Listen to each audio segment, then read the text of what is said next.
Welcome to 3D View, one conversation, three different perspectives. I'm Lamondre Pugh. I am David Perez. And I'm Richard Strice. Thank you for joining us.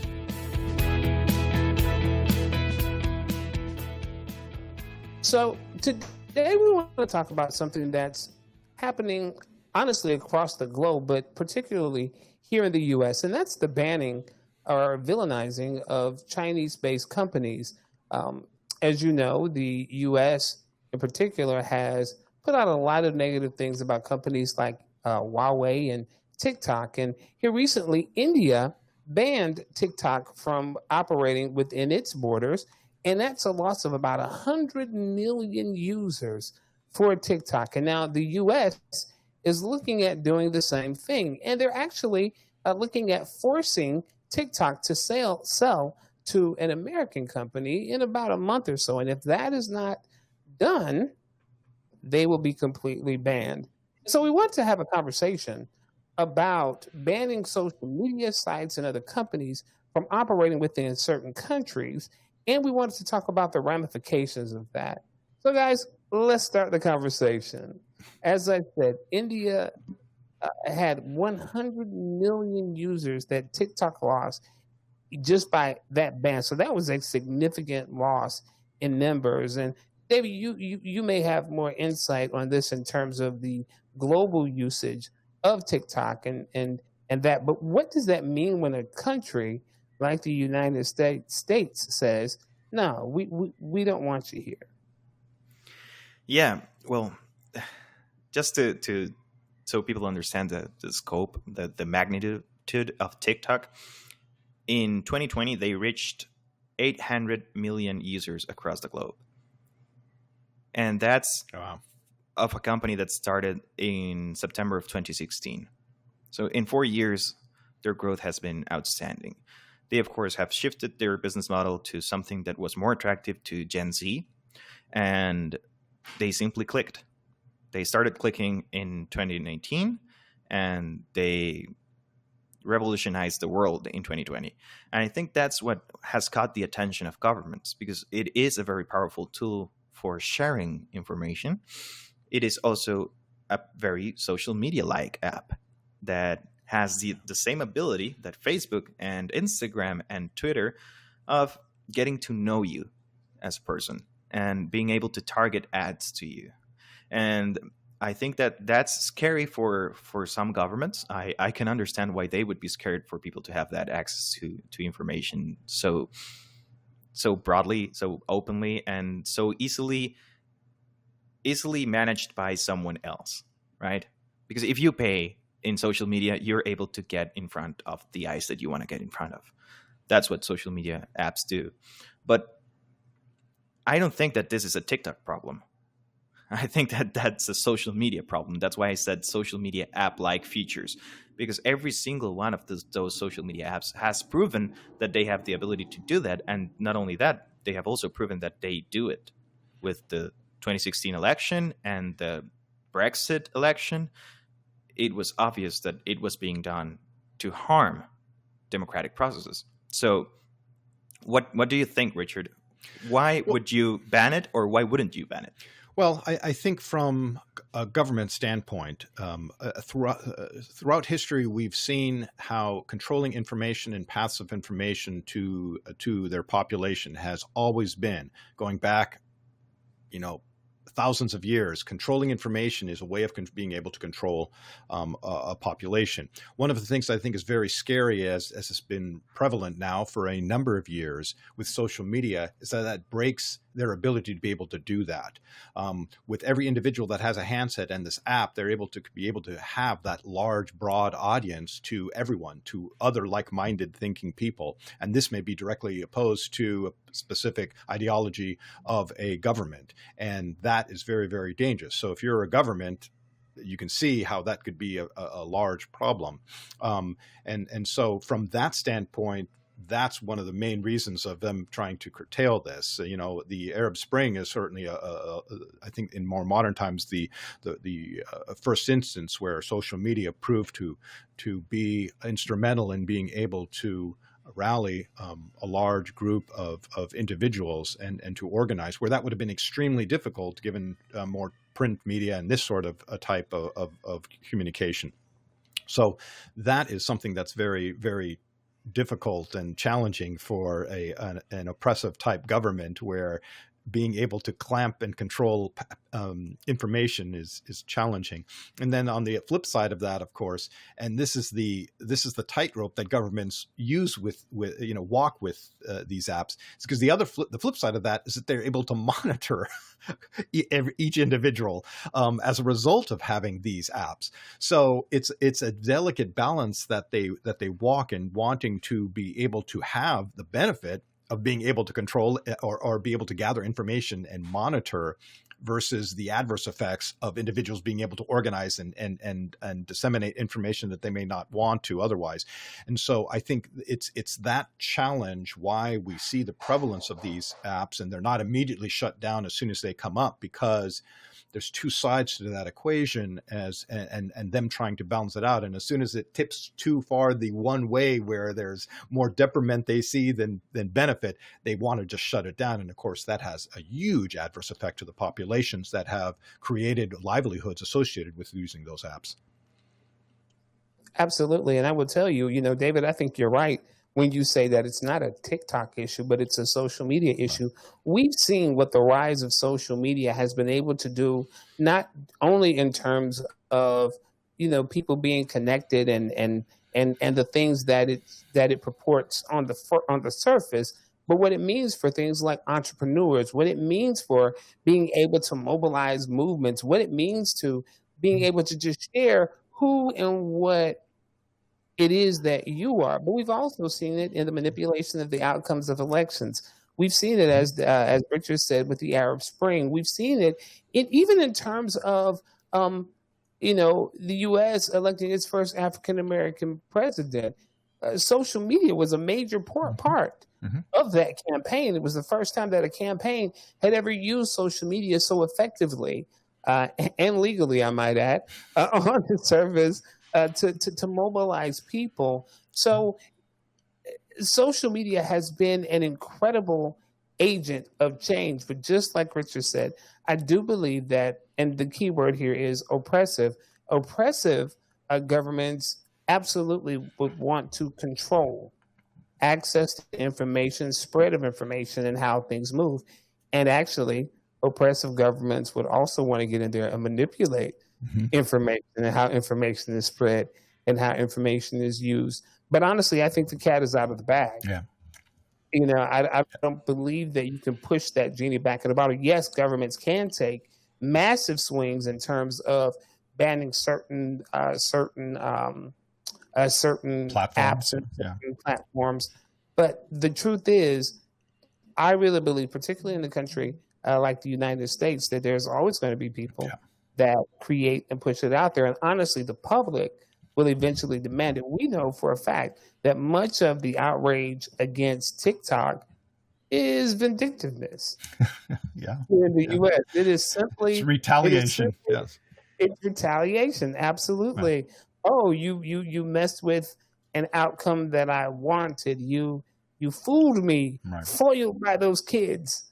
And so now I'm going to teach these kids a lesson. Yeah. And that's what I believe we're seeing here in terms of specifically towards TikTok. Yeah. And one important part of this is that everything in diplomacy, in international relations, works based on one basic principle, and that's reciprocity. If you do this to me, I'm going to do that to you. Exactly the same way that you did it.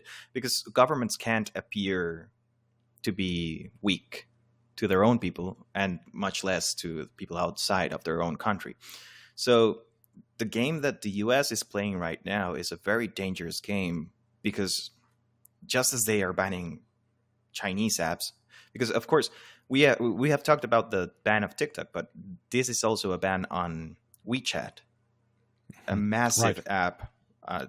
Tencent, one of the biggest Chinese companies in the world, right now owns WeChat, and they have a stake on almost everything. And the executive order actually says that they cannot, U.S. companies cannot work with Tencent or its subsidiaries.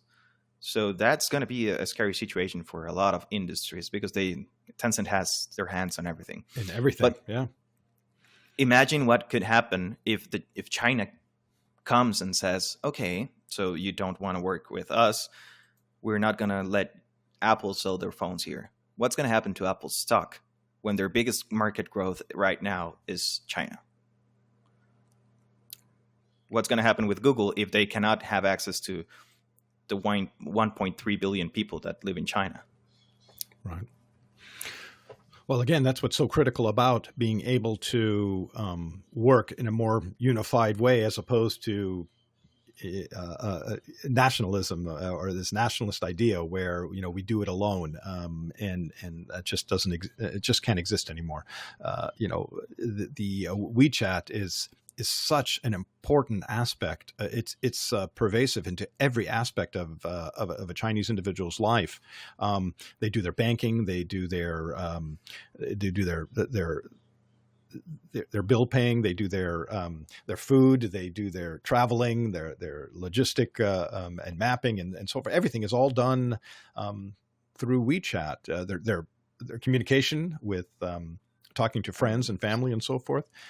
It's such a vital part of their daily lives. And here in the U.S. for Chinese individuals that are here, that's still the method that they're able to communicate and have contact with the individuals, with their family members and friends and so forth that are in China as well. So to just blanket cut that out is really just unbelievable and unthinkable as to the millions of people that's going to dramatically affect. Right, and I think that is a very important piece of it. Look at the millions of people that will be affected in terms of business people, in terms of entrepreneurship, in terms of people just connecting with their friends and families and loved ones. And here's the thing that I realized, to take it just a little bit further, particularly in times of division, when things are going the way that they are going in terms of our political world, in terms of the economic world, you have a tendency to try to find the enemy.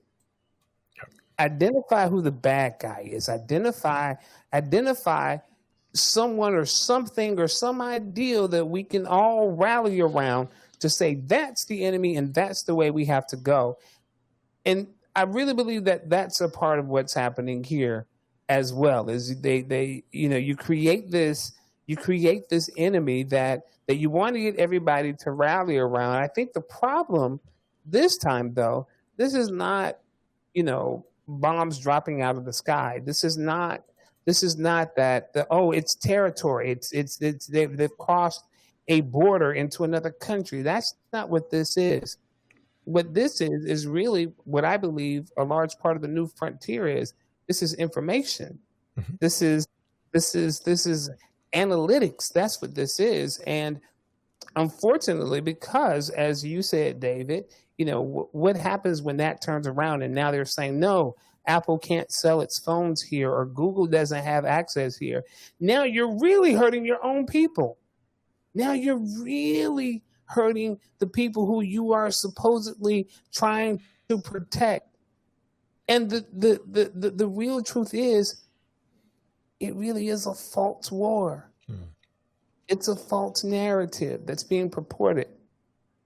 And so I really think that when people, of course, the stuff you hear on the surface, a lot of people can get behind, they've always been spies. It's always been this. It's always been that. But the truth is, when you really begin to look at it on deeper levels, people really have to begin to think for themselves and really look at what are the ramifications. And it goes back to, as you said, David, diplomacy. How do we? Because you can't simply just get rid of it, because we're all interconnected. We're all in this thing together. So yeah, you hit me here, I hit you there. Everybody suffers. Yeah, it's the Cold War all over again, right? The fact that two big powers are fighting each other for things that makes almost no sense to the general population, right? Well, yeah, the idea of information gathering, for example, is a concept that I think so many people are really misinformed about. The reality that our information, certainly anyone who was born in the 60s, um, from the 60s forward, all of your spending habits, all of your travel, it has all been logged and been documented from that period of time, well before. Well before we had cell phones and smartphones and these sorts of high tech devices, through through credit card expenditures, through checks and how checks were things that you bought with checks, all of this is just and through telephones as well. Landmine triangulation. This is all data that's been collected and gathered for years for lots of different reasons, not for nefarious. And that's everyone's immediate idea, is that, oh well, this information is being collected for some reason that's invading my privacy. It's no, not at all. The primary reason is just purely for marketing. Is for target and surgical marketing, and this has been this way since the 60s and 70s, and all that's happened is, over the years, as our technology has been increased, the ability and volume of data has increased, but it's always primarily for the same reason: marketing and collecting trends, being able to assist anything from private held companies to governmental agencies, and being able to improve services or so forth. And yeah, sure. I mean, some of it, there's bad eggs in society. That information helps in being able to isolate and track those individuals as well. But that's certainly not the primary reason. And the idea that other countries have been doing this, well, other countries have been doing this for a very long time. There's just because you download an app and you're afraid that information has long been collected well before you downloaded that app. That app is insignificant in the amount of data it's going to be gathering compared to the data that's already collected. So I think that's something that's really, really important, that people really have to understand about the idea of our personal quote unquote data and information, is that ship has sailed decades ago.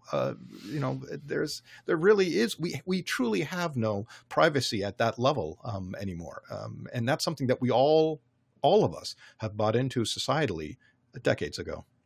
Yeah, and the fact that data can also be used for development. Yeah, for increasing the capabilities of cool things that are helping people all over the world, right? Like voice recognition or subtitle creation. Those types of things are happening because we have access to buckets and buckets of data every single day. And the fact that Google can translate what I'm saying, even though I have an accent, or what other people say to text, is because they have had access to loads of information. And now that is useful for people like, for example, Lamondre, who uses it to achieve the activities of his daily living. And that's just progress, right? Right. That's right. Data pools, right? Creating data pools. It's what we have to do, I think, is shift the conversation from no data or all data to what are you doing with that data? Yeah. Let's make it transparency. Transparency, and let's make it something good for society instead of just things that are going to hurt society. I don't think that data should be used for political purposes. No. Absolutely. And see, that was going to be the next area that I wanted to talk about, because the thing that we realize with all the conversation that we just had, the things that you just brought up, David, the things that you just brought up, Richard, that there is good that comes out of this. However, it is a narrative that's out there that your privacy is being invaded. People know, what food is stuck in between your teeth, right now. They know that. And so how do we then get the message out about this? How do we then begin to change that narrative so that people will understand, listen, you've been giving it up for a very long time. And honestly, this is just a part of the new frontier as to how this information is gathered. It's just another means of doing that. How do we change that narrative? Yeah. Well, I think I would include the ethics component on Mm-hmm. everything we create, and just by doing that, having the people that go to universities to study philosophy be a part of what's good and bad to do with that information would make a big difference in the use of that information, and it wouldn't really hurt the bottom line of companies. It could actually help them not be suffering from this type of problem, right? If there was an ethics committee that all companies could get together and say, okay, if we're developing AI and we're gathering data, this is how it should look like. Everything crossing this line is bad. Everything crossing this line is good.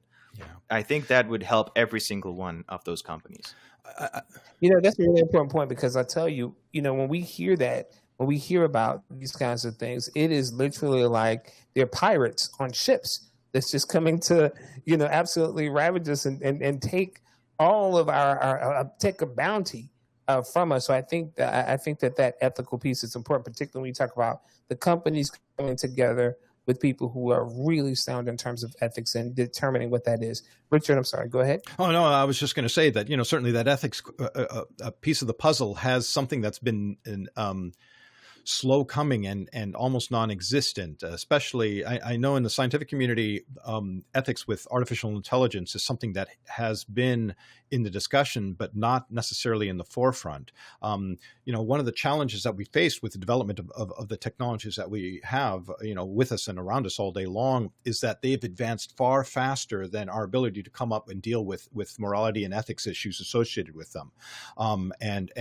So right now we have such a huge disparity in the gap that exists between the functionality and usability of our tech versus any sort of ethical monitoring of that or guidelines associated with that. And because that gap is so large that, there's problems that arise, right? There's a lot of gray area into how and why and when that data is being collected from all its various points. And so that is something that's a huge point. And, again, this goes back to the whole issue with TikTok and these social apps that are coming up on these ban lists, is that what ends up happening is that based on the governments that are in power, or the powers that be, they decide that there's a tipping point where it's no longer in line with their ideal or what they believe is. And again, if we had sort of that ethical component that was built in and that advanced at the same level as the rest of technology, there would be far better guidelines to help provide a much cleaner path to that decision-making process. Yeah, definitely. I tell you what, this is, again, just another way that the world is changing and that it has changed. And I think that it is important that people really understand the power of social media, understanding the power of government and what it means to either allow people to have access or deny people access. And so it's interesting, and we'll see how things turn out shortly. So thank you guys for the conversation. 3D View. Catch you next time. Thanks for joining us this week on 3D View. Make sure to visit our website, ruglobal.com/3dview. That's ruhglobal.com/3dvu, where you can subscribe to the show wherever you listen to podcasts or join our YouTube channel so you will never miss a show. While you're at it, if you find value in the show, we appreciate it if you would leave a like or comment, or simply tell a friend about the show. That would really help us a lot too. If you would like to join our conversations, you can join our Facebook community, 3D View, 3 Perspectives, 1 Conversation.